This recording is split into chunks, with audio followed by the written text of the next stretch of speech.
ọpẹ́ pàtàkì sí Ọlọ́run wákàtí àti àkókò méjì ó tún gbé wa pàdé lẹ́yìn ọ̀sẹ̀ kan sẹ́yìn. À ń gbádùn Ọlọ́run rẹ̀ náà pẹ̀lú sí ń gbádùn wa. Ó gbàdúrà pé ohun tó mú ìyapa yẹn wá tí a fi ní gbádùn ẹ̀ mọ́ tó ní fi ní gbádùn wa mọ́ kò ní ṣẹlẹ̀ sí wa lórúkọ Jésù. Ẹ já máa kíyèsí àwọn ọ̀rọ̀ wọ̀nyí kí a sì tún máa pín nípa bẹ́ẹ̀ alábàáṣepọ̀ pẹ̀lú Ọlọ́run ni wá, ọgbà Ọlọ́run ni wá, ilé Ọlọ́run ni wá. Ọ̀rọ̀ tó ṣẹnìkan láǹfààní a ò tí ì mọ̀, ibi tí ó ti bẹ́ẹ̀ nìkan pàdé a ò tí ì mọ̀. Ìdí nìyẹn tí a gbọ́dọ̀ dira wa mú ká sì ran ẹlòmíì lọ́wọ́. Oore ọ̀fẹ́ Kristi kó wà pẹ̀lú yín. Ọ̀rọ̀ tá à ń gbéyẹ̀wò láti bí ọ̀sẹ̀ mélòó sẹ́yìn náà ni a pè ní Rámà, a pè ní ibi gíga, ìfàsókè àti ìgbéró. A gbéyẹ̀wò bí ìṣọ̀kan ti jẹ́ ohun pàtàkì fún ìgbéró àti ìgbésókè àwọn àyànfẹ́. Lónìí à ń wo mójútó àwọn nǹkan tó ṣe pàtàkì nínú ìjọba Ọlọ́run gẹ́gẹ́ bí okùn ìgbéró, okùn ìfàsókè nínú ìjọba Ọlọ́run. Tá bá ń sọ pé àmójútó nǹkan pàtàkì yẹn ni pé nígbà tí èrò iṣẹ́ wa tó bá papọ̀ pẹ̀lú ìfẹ́ Ọlọ́run. Nínú Sámúẹ́lì kìíní tá ń kà, Sámúẹ́lì kìíní orí kìíní ẹsẹ̀ mọ́kànlélógún, 1 Samuel 1:19, 1 Samuel 1:19. A rí pé Ẹlikẹ́nà àti aya rẹ̀ wọ́n jí ní kùtùkùtù òwúrọ̀ wọ́n sì sin Ọlọ́run.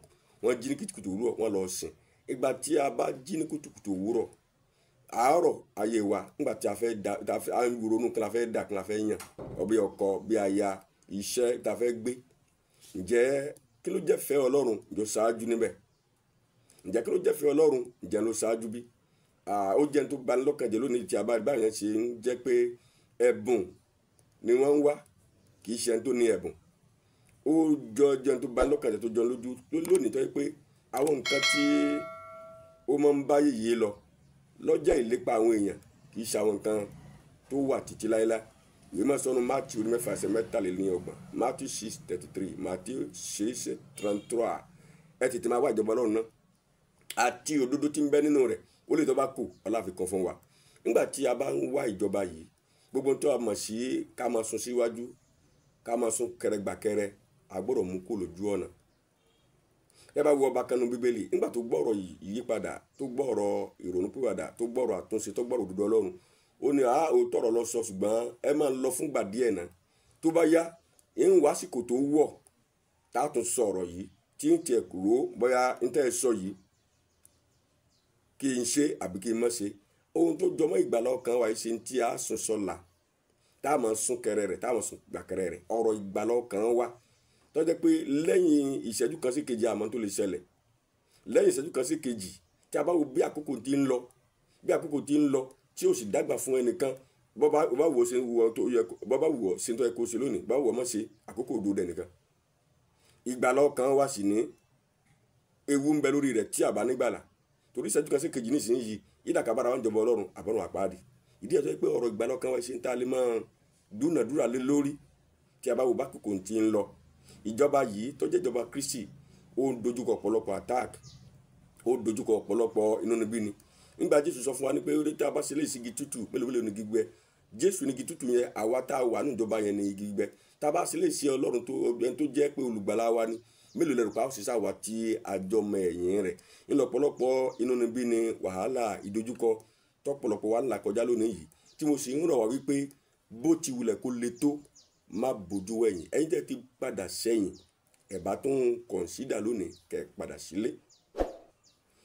Ète ayé, ìgbékalẹ̀ ayé ó yàtọ̀ sí ète àti ìgbìmọ̀ ìjọba Ọlọ́run. Àwọn ayé ó ní bí a ṣe máa ń gbégbé ayé wọn, ó ní báwa tá a wà níjọba ṣe máa ń gbégbé ayé wa. Ọ̀nà gbígbòòrò yẹn, géètì ńlá yẹn làwọn ayé yàn, ọ̀nà tó rọrùn yẹn fún àwa. Àwọn ayé wọ́n jẹ́ pé nípa tọlọ́run wọn ò fara mọ́. Ṣùgbọ́n tá a bá ní ká bá ayé dọ̀rẹ́ yóò jẹ́ tí a pè ní àgbèrè pẹ̀lú Ọlọ́run, ṣíṣe àgbèrè pẹ̀lú Ọlọ́run, ṣíṣe àgbèrè pẹ̀lú Olúwa wa, àní jíjá Olúwa wa kulẹ̀, àní kíkà má gbélébù lẹ́ẹ̀kan sí i. Nítorí náà ó ní ká má ṣe ó ní ká paradà ní titun láti di titun nínú ìrònú wa, ká má ṣe gbìyànjú láti darapọ̀ mọ́ ayé yìí nínú ìfẹ́kúfẹ̀ẹ́ rẹ̀. ìjọba Ọlọ́run gbọ́dọ̀ jẹ́ ohun tó gbọ́dọ̀ ṣáájú. Tí a bá wo ìwé Hébérù orí 12 ẹsẹ̀ 20-29 ó láti gba ìjọba kan náà tí a kò lè mì. Nítorí náà nígbà tá a bá lé oore ọ̀fẹ́ ẹ jẹ́ ká súnmọ́ ìtòsí láti sin Ọlọ́run pẹ̀lú ọ̀wọ̀ àti ìwà bí Ọlọ́run, torí pé Ọlọ́run wa iná àjónirun ni. Tí a bá fẹ́ wà, a mọ̀ pé a gbọ́ pé a kà pé Jésù Kristi wà ní gíga lápá ọ̀tún Ọlọ́run. Tí a bá fẹ́ wà níbẹ̀, níbi tí ó ga ju Sátánì lọ, ẹ̀mí èṣù, agbára ayé yìí, ìfẹ́kúfẹ̀ẹ́ rẹ̀, iṣẹ́ ara, bí a bá yan ìjọba Ọlọ́run fún gẹ́gẹ́ bí ohun àkọ́kọ́, a ó wà pẹ̀lú Kristi níbẹ̀. Ìṣẹ́gun yẹn kì í wá ṣe táwọn gbàdúrà fún mọ́, kì í ṣe ní tó jẹ́ pé yóò jẹ́ wàhálà fún wa mọ́. Ìpèsè kì í ṣe ní tó jẹ́ wàhálà fún wa mọ́. Àṣírí bíbò kì í ṣe ní tó jẹ́ wàhálà fún wa mọ́. Ṣíṣe àṣeyọrí kì í ṣe ní tó jẹ́ wàhálà fún wa mọ́. Tí wá ní ká wà pẹ̀lú rẹ̀ nínú ìjọba yẹn, ká yan ìjọba gẹ́gẹ́ bí àkọ́kọ́, ohun tó sì kù yóò tẹ̀lé wa. Àwọn nǹkan tí a mú fún wa lónìí lélẹ́yìí, tó bá kún di ọ̀sẹ̀ tí ń bọ̀, a máa mú tuntun wá ní line ẹ̀kọ́ kan náà. Ọlọ́run ọ̀run kó ṣe wá lóore pàtàkì kó tó di ọ̀sẹ̀ tí ń bọ̀. Kí wọ́n máa gbé nínú ìmọ́lẹ̀ rẹ̀ lójoojúmọ́, yóò sì fi ìmọ́lẹ̀ rẹ̀ bá iṣẹ́ òkùnkùn ayé wa jẹ́ lórúkọ Jésù. Wòlíì Òkúta Nàìjíríà ní gbóhùn rẹ̀, àwọn àdírẹ́sì wa náà lè rí lójú screen yẹn. Tá a fi pàdé lọ́sẹ̀ tí ń bọ̀, láàfin olùkọ́ wa pẹ̀lú yín.